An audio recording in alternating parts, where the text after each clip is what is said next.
And what does it mean? It means that in the areas where Hungary and the United States cooperate, there is what is known as a firewall with any Chinese influence, any Chinese manufactured components, any Chinese people, because we want independence, we want trust, and a guarantee that whatever partnership Hungary and the United States develop will not be something of which China can take advantage. There's a Hungarian company, 4IG, that I believe was at some point earlier this year was disallowed from participating in a military exercise with other NATO entities because of relationships with Chinese firms. 4IG, I know, received kind of a list of demands for them to curtail and stop that influence. I think those kind of demands and those lists need to be followed, because again, the United States wants a secure partnership with people and nations whom we can trust, and that does mean making sure that there is, like I said, a firewall between Chinese and American relationships. It's not necessarily to say that there can never be a Chinese business that does business in Hungary ever again, but it is to say that such dealings would have to take place independent of the U.S. sphere of influence. As I understand well, you think that the main threat, the main challenge for the United States is China. Is it true? I would say after our the integrity of our border and our homeland, the security of our homeland. But China is a related issue to that, and then subsequently still a very important adversary. What do you think about the results of the Trump-Xi meeting? Well, and so this is a really important meeting as well. Perhaps. Do we know anything? Well, I think what we know for sure is that President Trump does not want a war.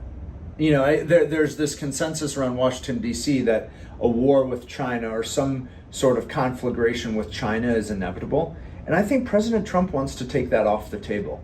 I think we are marching towards a world where China can perhaps have more confidence in their sphere of influence in East Asia, and they can enjoy the integrity of their nation and their ability to conduct economic affairs without, though, being expansionist to the point of encroaching on the U.S.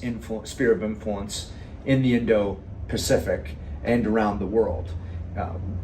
We want to show the Chinese, and I think the Chinese want a sense that the United States does not seek to destroy China without being provoked.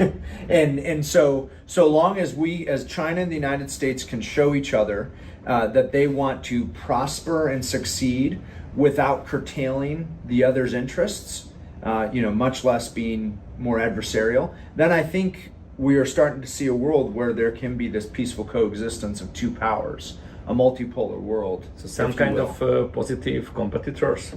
I think so. And competitors who do business where and when necessary. Perhaps, a world where these, our two countries are wary of each other and suspicious even. But that's a big difference between hostility, and that's a difference we should respect and maintain. There is a big competition in a new era in the AI, artificial intelligence, between the United States and China. What do you think? Who will win this? The United States will win. The innovation and quality engineering, both software and hardware, that happens to change the world still happens in America. The advancements that you see from Chinese firms are because of their corporate espionage of United States technology. So just stealing. They steal, and they obviously have talented engineers and capable firms who can scale technology, which does give them a bit of an advantage. But the innovation, the source of this progress, is still inherently American. I will say, though, China has the benefit, if you will, of being unencumbered by moral boundaries or gateways. And so when you think of some of the more problematic manifestations of AI genetics, artificial reproductive technology, superhuman development, I do wonder if China will be able to make more strides because they're almost unbothered by the inherent Christian tradition of the United States. And so that's something to worry about. But I do think that technological excellence and progress will always be an American sphere. It was very interesting because I read about and I heard about that in the Silicon Valley there are people who almost would like to create super persons, supermans.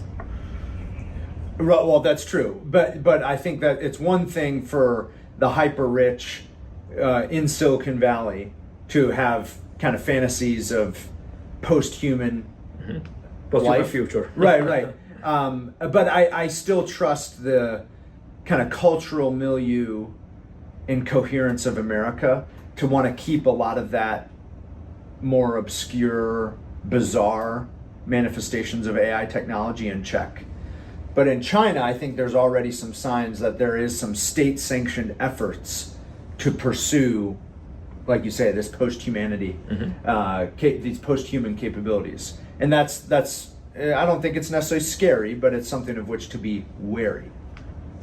You have mentioned that we have to have a very exact border, a firewall between the United States, between the West and China. Where can we have this wall? In Europe or in everywhere? In context of technology, in context of companies? So you understand the question? Yeah, I don't know that it is as much of a physical geographic border, but it is a border or a firewall that must be in place in the ways and in the spots that Chinese firms, or much less Chinese government entities, interact with American firms and American government entities. I just explained, and I don't think it's unreasonable. Chinese AI advancement comes from stealing American technology, right? We don't want, for example, our relationship or cooperation with Hungary to be another venue where such theft can occur. And so we want a boundary, a border, a firewall in the spaces where U.S. firms, U.S. technology producers cooperate with international ones, so that China doesn't have any chance of accessing such corporate secrets that would benefit adversarial actions against the United States. You said that there are some difficulties in the United States where the government has to focus, and our question is that it can be the U.S. government shutdown now, or it's a much more larger problem. It is a much larger problem. I mean, the government shutdown in America is a symptom. As we speak, yes, it's a symptom. It is. I think a sign that the U.S. government never really functions all that well, and I think more so the shutdown is becoming a frustration. What the kind of some difficulties on the airport. Well, that's right, and we had this. Oh, did you? Well, yeah. No, I'm sorry to hear that. But the shutdown or the problems that you identify, I think are a result of a tension between two ways of viewing America and her government. There's this one, call it traditional conception of America as an ideological beacon of democracy for the whole world to use and leverage. And we have these interests around the world that we must secure, almost as if we are playing a game of Risk that is measured, where victory is measured in the territory and the influence you have.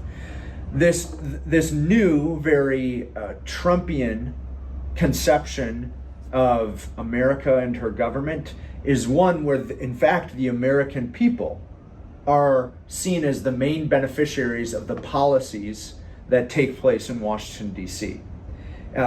This is still very much in tension. It's in tension in the Trump administration itself. It's in tension in our culture and our media. But it comes down to the identity that we give ourselves, how we see our national identity, and how we see the government, and towards which our taxpayers go. It should work for Americans and not some abstract foreign ideals. But it's an easier thing said than done. My question is, and this is my last question, is that what can the United States and the Trump administration reach to the end of this administration and to the midterm election, because we are before this, as far as I know. That's right. So I think the midterm election is an important mark on the wall, because I don't know that it's a guarantee, but there's a chance that there's some change in power for the Democrats to reclaim perhaps a House of Congress. Mm-hmm. Again, I think it's far from a guarantee, but that is a world in which that's a time for which we have to be mindful. The Trump administration is going to want to accomplish their agenda items. The American people elected President Trump for a second time for a third time, as I believe, because he wanted to deport illegal immigrants en masse. He wanted to restore manufacturing and economic vitality to America, and he wanted to get us out of violent, needless foreign entanglements. I think there's a little bit of frustration and wariness on his progress on all three of those promises, but he's going to spend from now until the midterms showing that he's delivering on those promises, because at the end of the day, the party who shows the American people that their lives can be better under their power is going to be the party that wins. And I think President Trump and Vice President Vance know that's their responsibility going forward. Mr. Thibeau, thank you for your time. Thank you. Köszönöm szépen.